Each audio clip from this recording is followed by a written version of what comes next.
I'm Candy and this is everything that I made in August.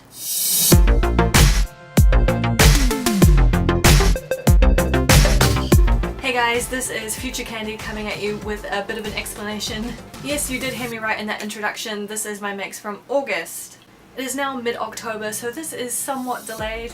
I actually filmed the majority of this footage right at the start of September, intending to upload it straight away. But literally 2 days after I filmed it, I fell down at the train station and sprained my ankle real bad. I tore one of the ligaments in my foot and I was on crutches for 3 weeks.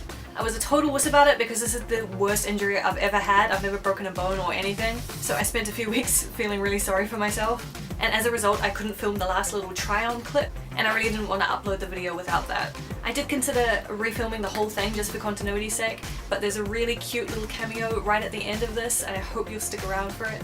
And I cannot refilm that just because of the passage of time. It'll make sense when you see it. So yeah, I'm really sorry for the delay in my uploads. I hope you enjoyed this anyway. And without further ado, let's get back to it. So August was another bumper month for me. I'm really happy with the amount of things that I got sewn. And rather than focusing on statement dresses, I went on more sensible separates. Sensible by my standards anyway. All in all, I completed 3 skirts and a top. So way back at the start of the month, the first thing that I made was this pink Sweets Bakery skirt. This project was actually a little bit special because this is the very first piece of fabric that I ever bought in Japan.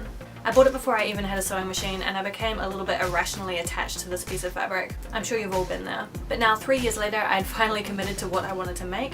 If you watch my July Makes video, the 12 for this skirt is included in there. That was the black skirt with white polka dots. So the 12 for this one and my original plan was to have it be buttoned down the front. And I had it in my head that I had a meter of this fabric and I knew it would be quite narrow, but I figured I could get the skirt out of it. But when I pulled it out of my stash, I discovered that I actually only had half a meter. Luckily, I'm a bit of a hussy and I knew that I didn't need the skirt to be very long, but it was still pretty difficult to get the whole skirt out of that half a meter of fabric. So I used the same simplicity pattern that I made the 12 from last month, but I did have to make a couple of changes in order to get it out of such a small amount of fabric. So firstly, unfortunately, I could not do the button down front that I really had my heart set on. So I switched that and turned it into a back zipper skirt. And I tried to add a point of interest there by using this exposed lace zipper, which is my first time doing one of those, and it felt kind of strange not trying to conceal the zip, but I'm happy with the result. I also had to make a contrast pocket lining. Usually for cutaway pockets I would just use the same fabric as I use for the rest of the skirt, but I didn't even have enough to make those 2 tiny triangles right in the corners. So I found this pink gingham in my stash, which I'd actually had bookmarked from another project, but I made the sacrifice and I think it looks really cute and it complements the Sweets fabric quite nicely. Now the fabric, I do have to assume it's a cotton because I bought it as a remnant and it wasn't labelled. And when I tried to Google what was written on the selvage, which was Taku Taku Sweets 2 by Toujours, all I got was a Japanese hip-hop artist, so I'm not even sure who designed the fabric. I did have one small fit issue, which was a little different to the 12. I guess I must have compensated for it by adjusting where the buttons were, but my waistband was gaping a little bit at the sides, which was really bothering me, probably more than it should have. Rather than unpicking all the side seams in the waistband and adjusting it the way I probably should have, I added 2 small elastic panels on each side seam. I was a little bit worried that this would look quite unprofessional, but I'm really happy with how it looks from the outside and it actually makes it a little bit more comfortable than it otherwise would be. I've already worn the skirt a whole lot this month. It looks really cute with t-shirts and blouses, and I know it's going to look really great with tights going into autumn as well. So that's probably my favourite thing that I made last month. Next thing I actually batch made with the last skirt is this green polka dot skirt here. So it is the same pattern again, but I had enough fabric this time to do the button down front. Lime green is my favourite colour, but it is really difficult to find because it's not usually like in fashion. So I do tend to jump on any lime green piece of fabric that I find, and this one is even better because it has spots and cats on it. It seems like my handmade wardrobe at this point is about 50% spots. So this fabric is a mid-weight cotton, and again I had some difficulty finding out about the designer. The selvage says Miketa, printed in Japan, and when I googled that I got a bunch of pictures of bread.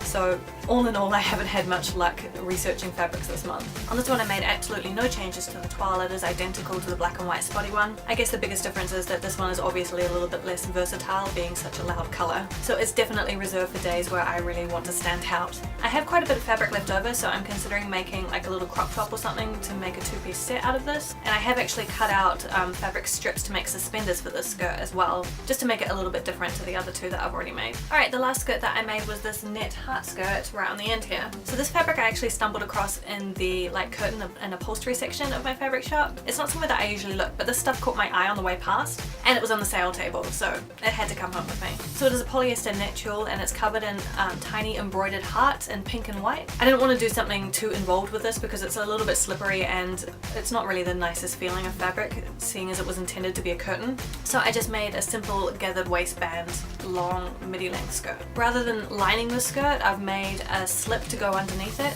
so that it can be worn either as a skirt by itself or as an overlay. I've been seeing a lot of girls on TokyoFashion.com wearing knit skirts over like jeans or leggings, and I think that looks really cool.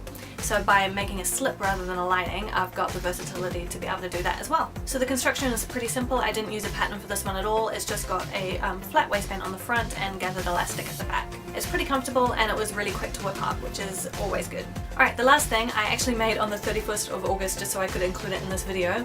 It is the t-shirt that I'm wearing now. So this is a lightweight eyelet cotton, which has been really good as it still hasn't cooled down in Japan. So this t-shirt is a hack of another retro butterick pattern that I have in my collection.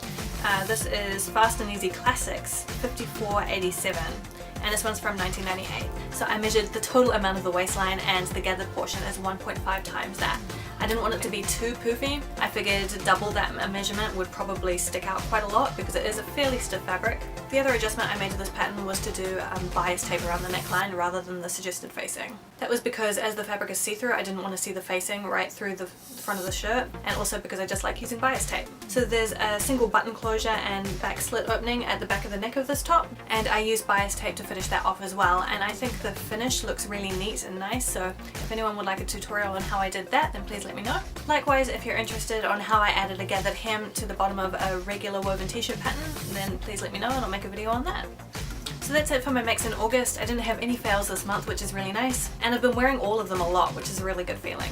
I'm sorry there's been a little bit of a gap in my video posting. I actually had a really big holiday in August and I was expecting to get a couple of things uploaded. But right at the start of the holiday, my partner and I adopted a baby kitten. So we've been looking to adopt a cat in Japan for a really long time, but as foreigners we do run into a lot of roadblocks when trying to do that kind of thing. But someone messaged us saying that they'd found some week-old kittens abandoned and that they were really needing help in looking after these cats. So we took the plunge, and even though it has been a lot of hard work looking after a cat that is so young, she's 6 weeks old now and the hard work is paying off. This is Pixel. I know she's really small, but she has actually doubled in size. So there's something about people who sew and cats. It seems like everyone who has a sewing machine also has at least one cat in their household. So I'm sure she'll be making some appearances in future videos and also on my Instagram.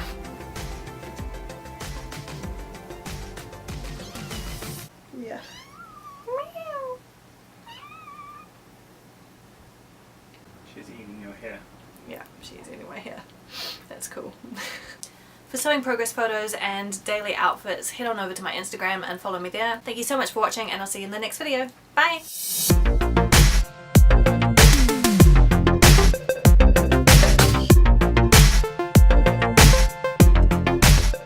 Lime green is my art. That's cool. It's good. Pause for pudding.